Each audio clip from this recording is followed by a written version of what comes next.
after infidelity, one of the most important and most confusing things to do is set boundaries. But what does that actually mean? Boundaries aren't punishments, they're protections. They're the way you say, "This is what I need to feel emotionally safe right now." In this video, we'll talk about what healthy post-affair boundaries look like, why they matter, and how to hold them, even when your world feels unstable. Let's start with why boundaries matter after betrayal. When someone breaks your trust, your sense of safety disappears. Boundaries are the structure that begins to rebuild it.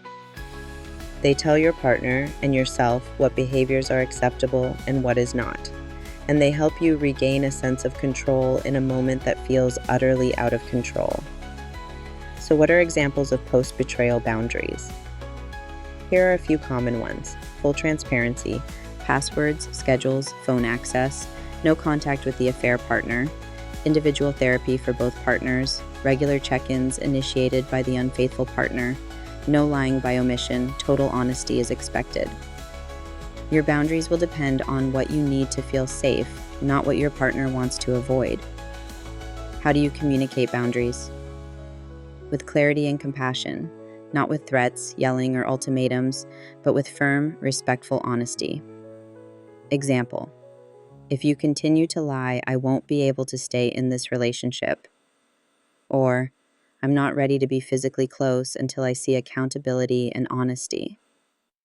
Boundaries aren't about controlling the other person, they're about protecting yourself. Here's the hard part: boundaries only work if you're willing to follow through.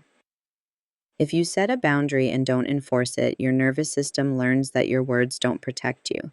That creates more anxiety, not less. So choose boundaries that are reasonable, meaningful, and enforceable.